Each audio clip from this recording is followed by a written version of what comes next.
Hola, soy Nicolás Osorio, pastor de la Iglesia Bautista Renacer, y quisiera darte la bienvenida y darte gracias por conectarte con nosotros y disfrutar de nuestros sermones. Antes de comenzar el mensaje, quisiéramos aclarar y recordar que esto no es un suplemento de la iglesia. No queremos reemplazar pastores reales en una iglesia real en donde congregarse. Esto es simplemente algo que puedes aprovechar para tu crecimiento espiritual, mas no reemplaza a la iglesia local. Esperamos que disfrutes la próxima hora, que el Señor obre en tu vida a través de este mensaje y que puedas crecer espiritualmente.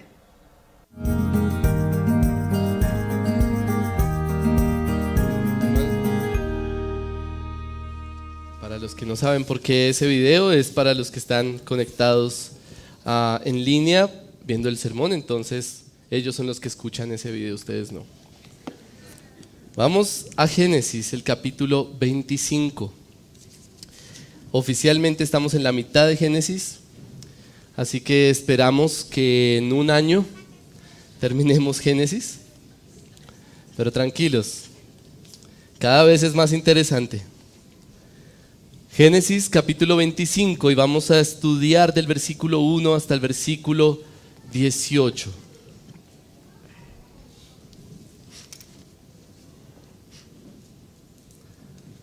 Génesis 25, versículo 1 al 18. Voy a leer el texto y luego oramos para que el Señor nos guíe al estudiar su palabra. Génesis 25, 1 al 18. Abraham volvió a tomar mujer y su nombre era Cetura. Y ella le dio a luz a Simram, a Jocsán, a Medán, a Madián, a Isbac y a Súa. Jocsán engendró a Seba y a Dedán, y los hijos de Dedán fueron Asurim, Letusim y Leumim. Y los hijos de Madián fueron Efa, Efer, Anoc, Abida y Elda. Todos estos fueron los hijos de Cetura. Abraham dio a Isaac todo lo que poseía, y a los hijos de sus concubinas Abraham les dio regalos, viviendo aún él, y los envió lejos de su hijo Isaac hacia el este, a la tierra del oriente. Estos fueron los años de la vida de Abraham, como 175 años. Abraham expiró y murió en buena vejez, anciano y lleno de días, y fue reunido a su pueblo. Y sus hijos Isaac e Ismael lo sepultaron en la cueva de Macpela, en el campo de Efrón, hijo de Zohar hitita, que está frente a Mamre.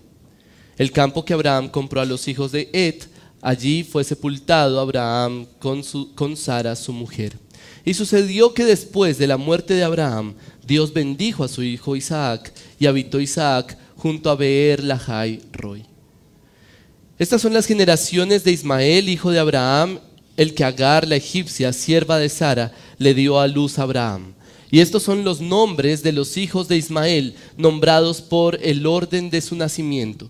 El primogénito de Ismael, Nebaiot, después Sedar, Adbeel, Mibsam, Misma, Duma, Masa, Adar, Tema, Getur, Nafis y Sedema. Estos son los hijos de Ismael, y estos sus nombres por sus aldeas y por sus campamentos, 12 príncipes, según sus tribus. Estos fueron los años de la vida de Ismael, 137 años, y expiró y murió y fue reunido a su pueblo. Y habitó desde Ávila hasta Shur, que está enfrente de Egipto, según se va hacia Asiria, se estableció allí frente a todos sus parientes. Antes de orar, un hermano me comentó que hoy es el Día Internacional del Huérfano. Más adelante irán conociendo algunos proyectos y anhelos que hay en nosotros como iglesia local, como liderazgo, y espero que también sea como iglesia, de trabajar con niños huérfanos. Y entonces me pidió que orara por ellos, y me parece muy al lugar, puesto que nosotros sabemos lo que es ser huérfano y ser adoptado finalmente en la familia de Dios, de manera que vamos a aprovechar también para orar por eso. Oremos. Dios eterno, te rogamos que tu Espíritu esté sobre nosotros al estudiar tu palabra, que podamos ser transformados, que nuestra mente y nuestro corazón sean cambiados y podamos aprender a vivir conforme a tu evangelio para tu gloria. Te doy gracias, Señor, especialmente hoy, porque podemos pensar y meditar en la asombrosa y preciosa verdad de que hemos sido adoptados como hijos tuyos cuando estábamos lejos de tu familia. Te rogamos, Señor, que uses esta iglesia, si es tu voluntad, en ese ministerio, que podamos no solamente proclamar el evangelio aquí adentro, sino que podamos también salir a ayudar a aquellos que lo necesitan y proclamar el evangelio para ellos. Te rogamos, Señor, que nos uses. Te ruego especialmente, Señor, que a través de este mensaje podamos aprender a tratar a otros de manera bíblica, centrados en el evangelio. Que tu nombre sea exaltado a través de esta congregación, siendo sal y luz en esta ciudad. Te lo pido en el nombre de nuestro Señor Jesucristo. Amén. Estoy un poquito agripado, entonces si me ven de pronto como muy bajito de ánimo, no es por nada más, sino por una gripa, pero yo sé que el texto nos va a subir un poco ese ánimo. No sé si al leer el texto se dieron cuenta que es un texto muy extraño. O sea, uno lee ese texto y dice, ¿cómo voy a predicar algo así? Eso es exactamente lo que pensé cuando abrí ese texto, hice mi trabajo y dije, bueno, son ahí un montón de información, parece que información desconectada, ¿cómo vamos a aprender algo de ahí? Pero al estudiarlo y al reconocer algunos elementos de unidad dentro del texto, podemos encontrar un mensaje que creo que es realmente asombroso. Quiero comenzar entonces preguntándoles para que meditemos. El cristianismo, para usted el cristianismo, ¿es una religión de exclusión o de inclusión? ¿Es una religión incluyente o excluyente? ¿Es una religión que busca incluir personas o es una religión que busca excluir personas? Y tal vez la respuesta depende desde qué persona, qué punto de vista se responda y qué persona sea la que responda esa pregunta. Para muchos no creyentes el cristianismo es exagerada y arrogantemente excluyente. Es sentirse superior a otros y no todos pueden ser parte de este pueblo escogido. Igualmente, para muchos creyentes conservadores, el cristianismo debe ser excluyente. De hecho, históricamente hay grupos de cristianos que se han conocido como separatistas, lo cual es bastante excluyente. Pero por otro lado, hay creyentes un poco más liberales y ellos consideran que el cristianismo debe ser inclusivo o incluyente. Es decir, aceptar a las personas, abrir las puertas, vengan todos. Entonces la pregunta es, ¿hasta qué límite? Quiero que noten que no es una pregunta fácil, ni siquiera para un creyente de mucho tiempo. Es una pregunta que va a poner como a prueba nuestro entendimiento del evangelio, nuestro entendimiento de la palabra de Dios y cómo debemos actuar hacia otros. El texto de hoy creo que nos habla precisamente de ese tema, enfatizando la exclusión, pero haciéndonos meditar en la inclusión. Creo que es un tema sumamente importante para la iglesia y como creyentes deberíamos tener una posición bíblica ante esto. Porque eso va a afectar nuestra forma de ser sal y luz precisamente en el lugar en que vivimos. ¿Cómo los demás nos perciben a nosotros? Sus familiares, sus amigos en el trabajo, ¿cómo lo perciben a usted? ¿Incluyente o excluyente? ¿Un creyente que excluye a las personas o que busca incluirlas? Y creo que como iglesia local necesitamos tener claro este tema y aplicarlo bíblicamente y centrados en el evangelio. Entonces, vamos a ir al texto y vamos a ver cómo de este pasaje sale algo así. El pasaje realmente es fácil de dividir. Son 3 escenarios. Si usted se dio cuenta, son 3 partes que parece que no tienen que ver una cosa con la otra. Son 3 escenarios Y en cada uno de esos escenarios vamos a ver algunas pistas que nos van a permitir entender el mensaje del texto. Vamos a dividir entonces el texto en esos 3 escenarios y quiero que los tengamos claros. El primer escenario es el versículo 1 hasta el versículo 6 y habla sobre los otros hijos de Abraham. Abraham tuvo más hijos. Estamos ya en el epílogo de la vida de Abraham y aquí vemos que después de que Sara muere, Abraham tiene más hijos. Y lo que sucede con esos hijos. Luego, el segundo escenario tiene que ver con los versículos 7 al 11 y nos cuenta la muerte de Abraham y su sepultura. Ese es el segundo escenario, los versículos 7 al 11. Finalmente, los versículos 12 al 18 nos muestran un tercer escenario, que es la vida, la muerte y la descendencia de Ismael. Entonces ahí están, ahora sí. Versículos 12 al 18 nos muestran la vida, la muerte y la descendencia de Ismael. Así que tenemos 3 divisiones. Primero, todo lo que tiene que ver con los hijos de Abraham, luego, o los otros hijos de Abraham, luego la muerte de Abraham y su sepultura, y finalmente la vida, la muerte y la descendencia de Ismael.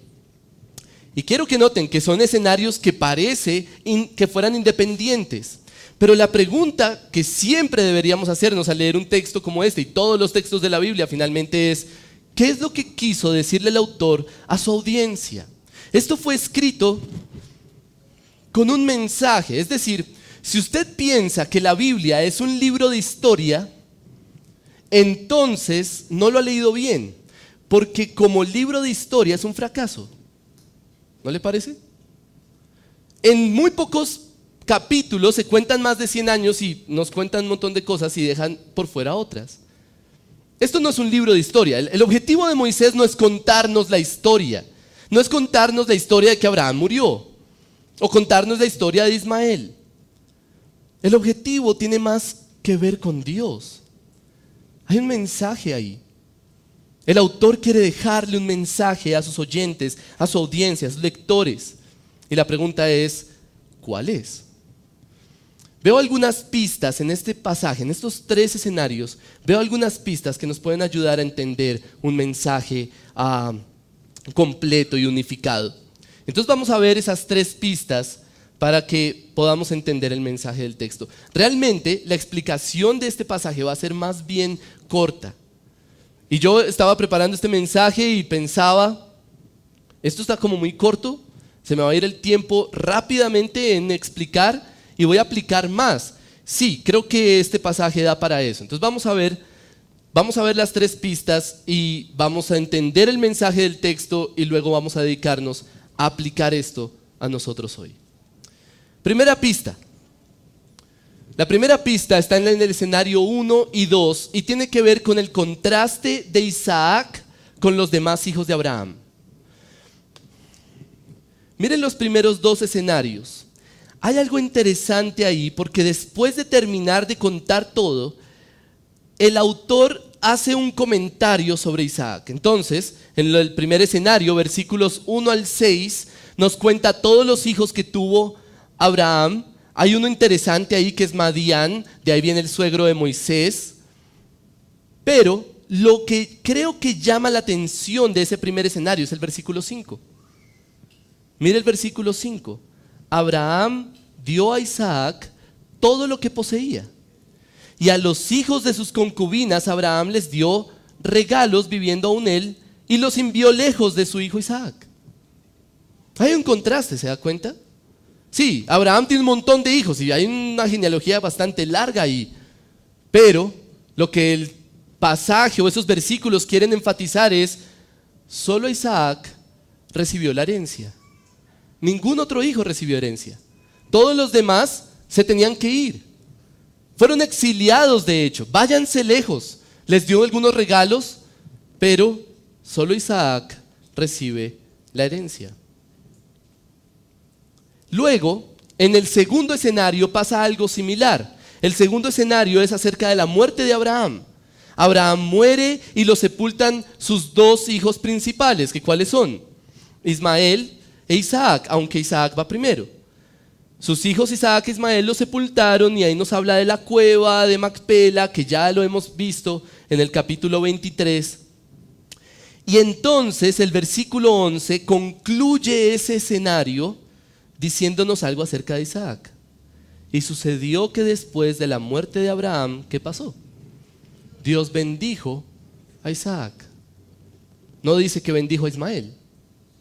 No dice que bendijo a otros de sus hijos. No, la bendición de Dios está sobre Isaac. De manera que hay un contraste claro entre Isaac y los demás hijos de Abraham. Y esa es la primera pista. La segunda pista está en el tercer escenario y tiene que ver con la vida de Ismael. Me llama la atención que en simplemente 7 versículos tenemos ya un recuento de toda la vida de Ismael y ya se acabó. Ismael termina aquí, ya no hay más. En los últimos versículos vemos que Ismael murió, dice el versículo 16, estos son los hijos de Ismael, estos sus nombres por sus aldeas. Versículo 17, estos fueron los años de la vida de Ismael, fue reunido a su pueblo y ya. Hasta ahí llegó Ismael. Usted no vuelve a escuchar de Ismael en todo Génesis, o por lo menos no como algo importante. Entonces es como si muere Abraham y con él muere Ismael. Por supuesto no estoy diciendo que mueren al mismo tiempo, sino que ya en la narrativa la historia de Ismael concluyó. Y me llama mucho la atención el versículo 18. El versículo 18 termina con una frase bastante polémica. Dice, se estableció allí, hablando de la descendencia de Ismael y él y sus hijos, se estableció allí frente a todos sus parientes. En la Reina Valera dice algo muy similar, en frente de todos sus parientes o sus hermanos. Sin embargo, si usted tiene una nueva traducción viviente, que he visto que algunos tienen esa versión acá, se pueden dar cuenta que la frase cambia completamente. Hay algunas versiones en donde esa frase es completamente diferente. Indica algo más como, se estableció allí en contra de sus parientes. La palabra frente es una palabra que puede indicar como un lugar, sí, pero también como oposición. Al parecer, esta frase podría ser interpretada como que la descendencia de Ismael estuvo en oposición a sus parientes. Esta es una palabra similar a la que se usa en Génesis 10 cuando se habla de Nimrod. De pronto algunos recuerdan, y ahí hubo un comentario muy sencillo, pero dice Nimrod era poderoso cazador delante de Jehová. Y esa palabra delante indica como en contra, como enemigo de Jehová. Bueno, algo así puede estar pasando acá. De manera que no solamente nos está diciendo el texto que Ismael y sus hijos murieron, o Ismael murió y se acaba la historia, sino que además su descendencia estuvo en oposición con sus parientes, y puede ser una frase que haga referencia a esa enemistad entre los descendientes de Ismael e Israel, o la descendencia de Isaac, de Abraham. De manera que claramente se está presentando aquí, si esa frase ha de ser interpretada de esa forma, es un argumento más para decir, se está presentando a Ismael en contradicción con Isaac. Pero hay una tercera pista que me parece aún más clara, y creo que es lo que Moisés quería que viéramos. De pronto usted ya notó algo en común en los 3 escenarios. Hay algo que es común, que los 3 escenarios tienen, y que es lo que finalmente nos permite ver unidad con toda claridad. Está más o menos al final de cada escenario. ¿Ya se dio cuenta? En el primer escenario vemos al final que habla acerca de los hijos de Abraham siendo enviados a vivir en un lugar. Luego, en el versículo 11, vemos que Isaac habitó en un lugar. Y finalmente, en el versículo 18, vemos que Ismael y su descendencia habitó en un lugar. ¿Se dan cuenta? De manera que creo que lo que da unidad a este texto son los lugares. El punto que Moisés quiere que veamos es dónde vive cada uno. ¿Dónde vive los hijos de Abraham, de Cetura? ¿Dónde vive Ismael? ¿Y dónde vive Isaac? Veamos dónde viven los hijos de Cetura y las concubinas de Abraham. Versículo 6. Y los hijos de sus concubinas, Abraham les dio regalos, viviendo aún él, y los envió lejos de su hijo Isaac, hacia el este, a la tierra del oriente. Si usted ha estado en la serie de Génesis, si usted ha podido leer Génesis, posiblemente usted ha notado que la idea del oriente es bastante simbólica. Por ejemplo, cuando Adán y Eva pecan, son exiliados y deben ir a vivir al oriente. Al oriente fue que Dios puso el querubín. Y luego, cuando hablamos de Caín y Abel, Caín es exiliado y fue exiliado al oriente. De manera que esa idea de oriente indica un poco más que simplemente lugar, sino más bien exilio, de alguna forma. El punto aquí es: váyanse lejos de Isaac. Lejos de Isaac. Luego, pasemos al tercer escenario. ¿Dónde vivió Ismael? Versículo 18. Habitó desde Ávila hasta Shur, que está enfrente de Egipto, según se va hacia Siria. ¿Dónde habitó Ismael? Bueno, seguramente usted no sabe dónde queda exactamente todo eso, pero lo que sí podemos saber con toda seguridad es dónde no habitó. Ismael no habitó en la tierra prometida. Y eso lo vemos desde el capítulo 21, de hecho, 21, sí, creo que es 21. Cuando Ismael debe ser exiliado, ¿cierto? Separado de Isaac. Y nos damos cuenta que Ismael no habitó en la tierra prometida. Habitó más cerca de Egipto. Pero, ¿dónde habitó Isaac? ¿Ya se dieron cuenta? Versículo 11. Isaac habitó junto a Beer Lahai Roi. Eso no ayuda mucho, ¿cierto? ¿Qué es eso? ¿Qué lugar es ese? Bueno, ese es un lugar que ya ha aparecido en el texto de Génesis. Apareció en el capítulo 16. Y la primera persona que estuvo allí fue Agar. La palabra o la expresión, porque son tres palabras, una palabra compuesta, Beer Lahai Roi, significa el pozo del viviente que me ve.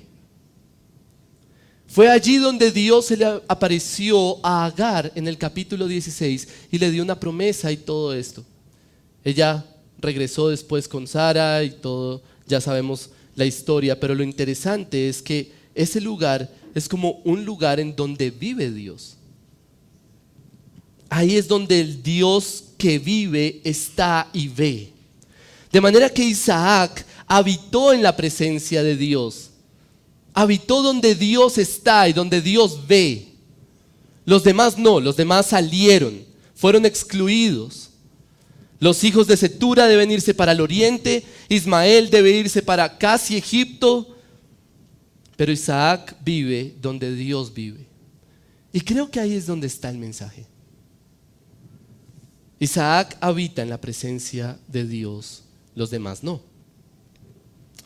El énfasis de este pasaje tiene que ver con la unicidad de Isaac, la santidad de Isaac, lo apartado de Isaac.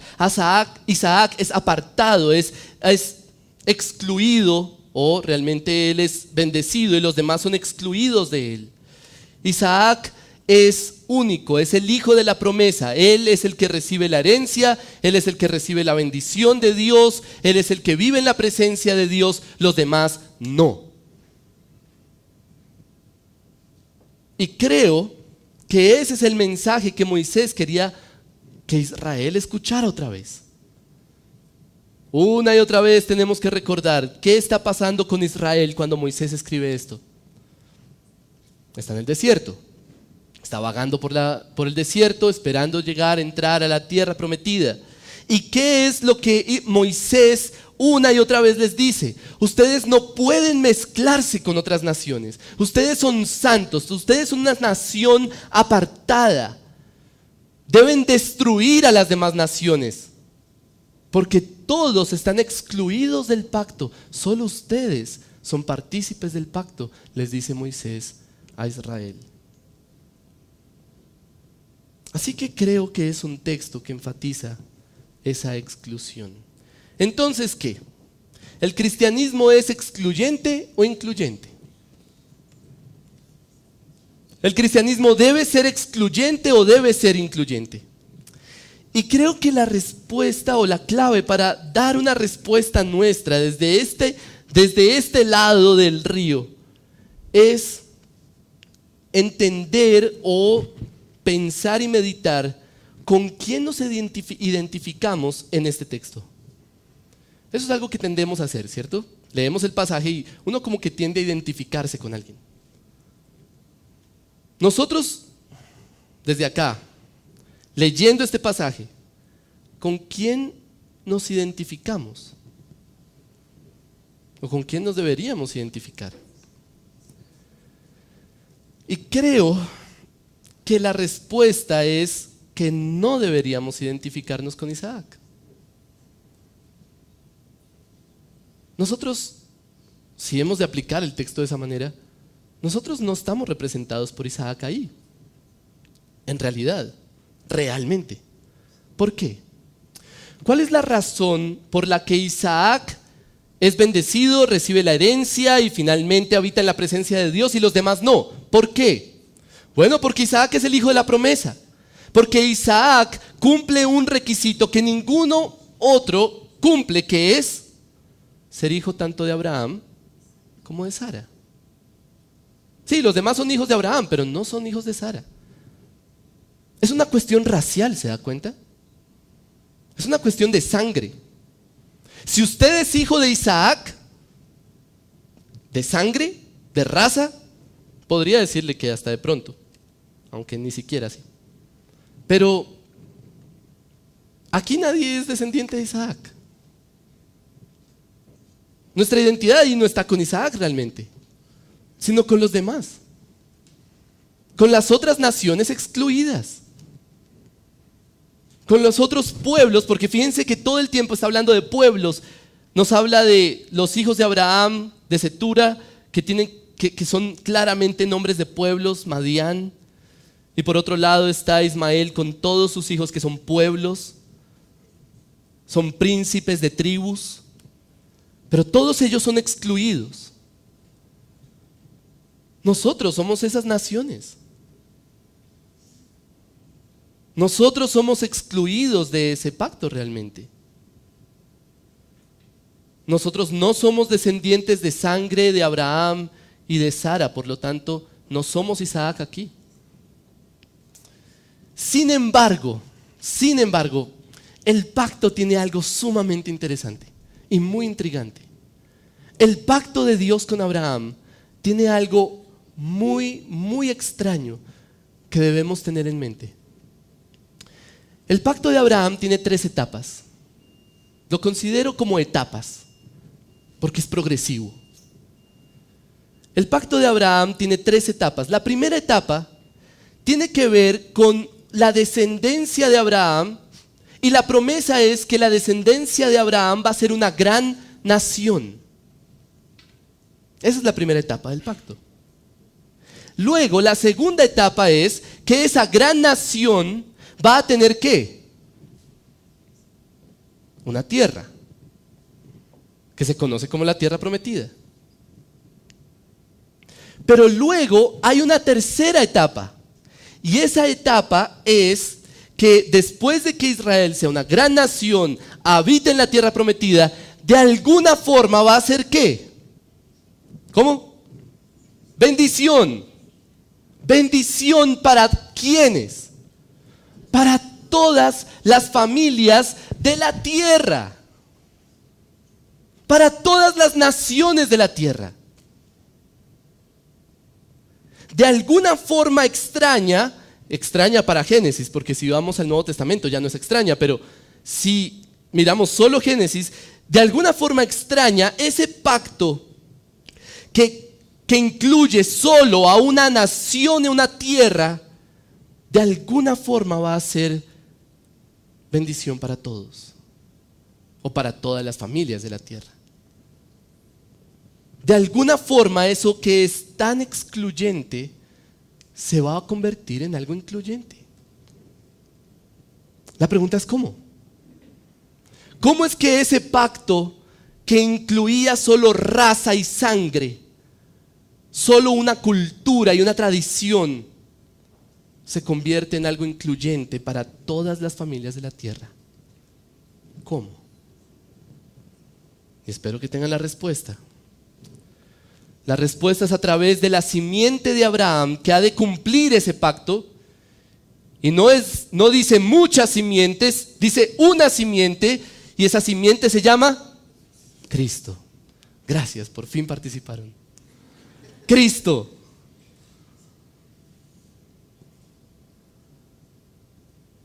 Cristo es el que cumple ese pacto. Cristo es el cumplimiento final de ese pacto con Abraham.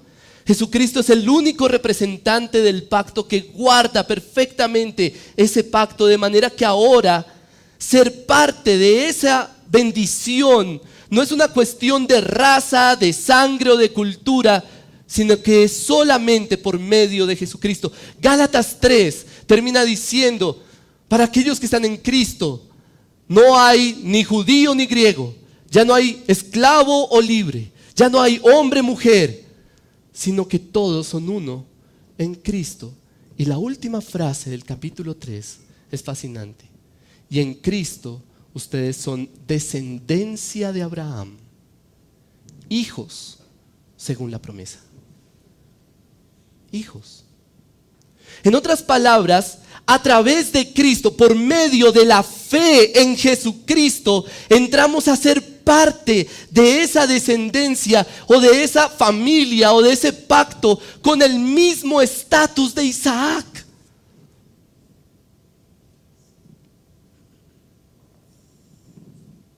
Nosotros que no pertenecíamos al pacto, nosotros que no pertenecíamos a esa nación, nosotros que no pertenecíamos a esa raza, aún así somos incluidos por medio de la fe en Jesucristo. Eso es el Evangelio. Los profetas anunciaron esto. Los profetas proclamaron que eso era lo que iba a pasar. Pero se necesitaba el Mesías para que sucediera eso. Quiero mostrarles solo un ejemplo de esa proclamación, de la inclusión del Evangelio a futuro a través de un profeta. Isaías 55, versículos 1 al 3. Este es uno de los pasajes más incluyentes que existe en la Biblia y es fascinante. Todos los sedientos, venid a las aguas. Los que no tienen dinero, vengan, compren y coman. Vengan, compren vino y leche sin dinero y sin costo alguno. ¿Por qué gastan dinero en lo que no es pan y su salario en lo que no sacia? Escúchenme atentamente y coman lo que es bueno, y se deleitará su alma en la abundancia. Inclinen su oído y vengan a mí. Escuchen y vivirá su alma, y haré con ustedes un pacto eterno, conforme a las fieles misericordias mostradas a David. ¿Se dan cuenta de lo incluyente que es ese pasaje? Todos los que tienen sed, vengan y beban. No es solamente los que vienen de Abraham y Sara, no es solamente los que tienen raíces judías, no solamente alguna cultura o tradición. Todos los que tengan sed, vengan y beban. Ya no es Abraham diciéndole a sus otros hijos, váyanse lejos. Ahora es Dios diciéndole a todos los que tienen sed, vengan y beban. Y Jesús usó esas palabras. Juan capítulo 7. Todos los sedientos, vengan a mí y beban, y de su interior correrán ríos de agua viva. Ese fue el mensaje de Jesús. Fue un mensaje incluyente. Pero ¿cómo se cumple ese pasaje? ¿Cómo se cumple ese texto de Isaías 55? Fíjense la última frase. Haré con ustedes un pacto eterno. Todos los que tengan sed, voy a hacer un pacto eterno con todos los que tengan sed, conforme a las fieles misericordias mostradas a David. ¿Cuáles son esas misericordias? ¿De qué está hablando ahí? Creo que está hablando del pacto con David, y ese es otro tema y ya no quiero que se me pierdan ahí. Solo el punto es que Dios hizo un pacto con David y el cumplimiento de ese pacto es Cristo. De manera que por medio de Cristo todos los sedientos vengan y beban. Es a través del Mesías que todos los que quieran buscar al Señor pueden encontrarlo. Por medio de Cristo nosotros somos incluidos sin merecerlo en un pacto eterno que no era nuestro, y ahora tenemos el mismo estatus, los mismos privilegios, la misma bendición que Isaac, la misma herencia, y sobre todas las cosas podemos gozar de la presencia de Dios tal como Isaac lo hizo por medio de Jesucristo. Entonces la pregunta es, ¿qué tanto comunicamos nosotros lo incluyente del Evangelio? ¿Qué tanto lo comunicamos? ¿Será que las personas de afuera y a nuestro alrededor pueden ver la inclusión del Evangelio a través de nosotros? ¿O solo ven exclusión? Por ejemplo, ¿qué pasa si llega a esta congregación una persona homosexual? ¿Qué va a pasar? ¿Cómo lo vamos a mirar? ¿Cómo lo vamos a tratar? Todos, cada uno. ¿Vamos a comunicar inclusión o exclusión? Ahora, no me malinterpreten. No estoy diciendo que el homosexualismo no sea pecado. Claro que es pecado. La Biblia lo dice. Es en contra de la voluntad de Dios. Pero la pregunta aquí no es si el homosexualismo es pecado. La pregunta es, ¿qué le comunicamos a ese pecador? Que es como cualquier otro pecador, incluso como nosotros. Inclusión o exclusión. Jesús sabía que la prostitución es pecado. ¿Y cómo trataba a las prostitutas? Sabía que robar es pecado. ¿Y cómo trataba a los publicanos? ¿Qué les comunicaba?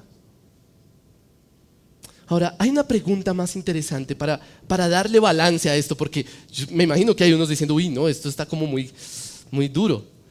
Bueno, hay algo que da balance. ¿Será que hay algo en lo que el Evangelio sea excluyente?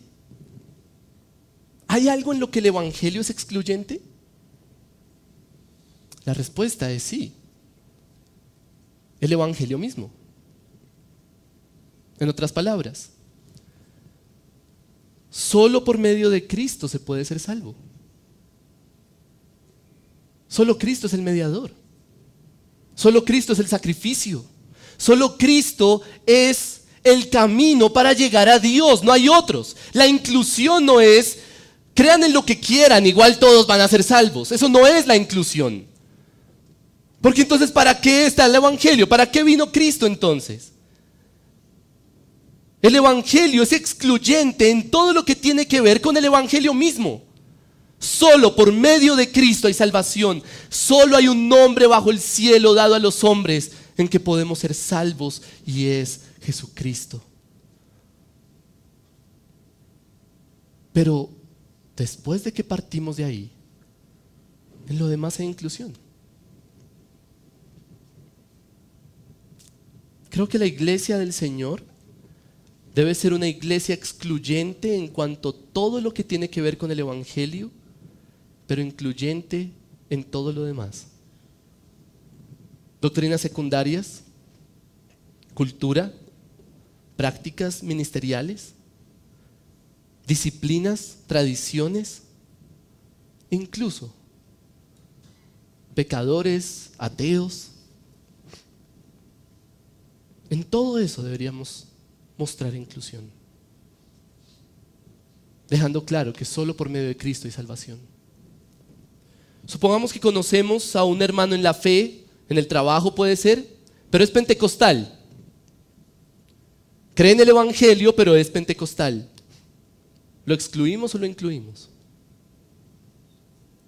Supongamos que viene a predicar aquí en esta iglesia un pastor, hermano, que cree en el evangelio, proclama el evangelio, pero es presbiteriano. Lo hemos tenido aquí. Hace, no sé, 15 años, creo que eso no habría sucedido. ¿Lo excluimos o lo incluimos? Supongamos que visitamos una iglesia en la que se predica el evangelio, pero la alabanza es fuerte, es muy movida, la gente aplaude, alza las manos. Se siente distinto, diferente a lo que hacemos acá. ¿Los excluimos o los incluimos? O supongamos que llega un ateo a la iglesia y, por supuesto, comunicando lo que cree. ¿Qué hacemos? ¿Lo desechamos de inmediato o le hacemos sentir que es bienvenido a conocer lo que dice la palabra de Dios? El Señor me dio la oportunidad el viernes pasado de participar en un foro de filosofía en un colegio aquí cerca, donde uno de nuestros hermanos es maestro, es profesor. Y había una discusión muy interesante sobre religión.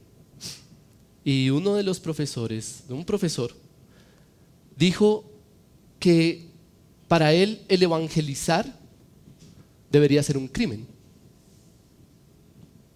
Y el argumento que dio es, porque una persona que evangeliza siempre demuestra que es superior al otro. Se cree superior al otro. Por supuesto, no estoy de acuerdo con él. Pero creo que no podemos desechar ese argumento tan rápidamente. Porque es real que históricamente el cristianismo se ha visto envuelto en una arrogancia que se cree superior a los demás y que quiere dominar a los demás.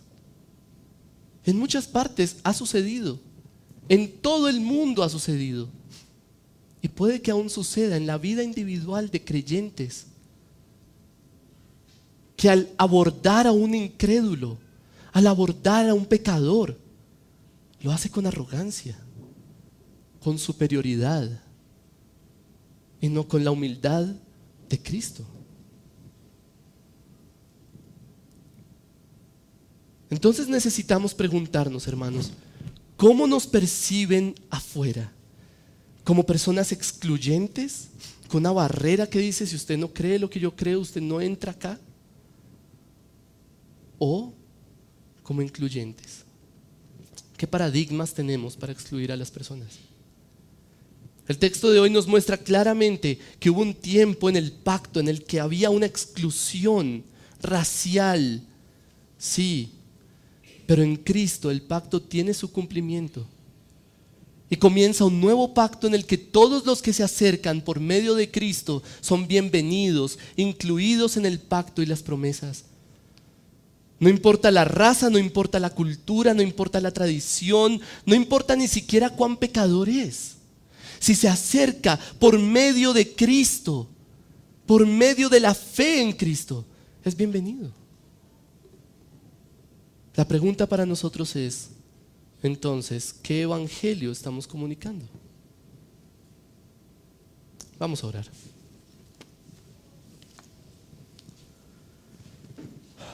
Padre, ayúdanos, Señor, porque queremos comunicar tu evangelio fielmente. Y sé que ese es el corazón de todos aquí. Pero necesitamos tu sabiduría, necesitamos humildad, necesitamos compasión y también necesitamos aferrarnos a la verdad, que es la única verdad, que es tu evangelio, nuestro Señor Jesucristo, muriendo y resucitando para salvación de los pecadores. Ayúdanos a tener ese balance. Ayúdanos, Señor, a comunicar tu evangelio fielmente, no con arrogancia. Te pido que uses esta congregación para hacer sal y luz. En el nombre de tu Hijo. Amén. Señor los bendiga.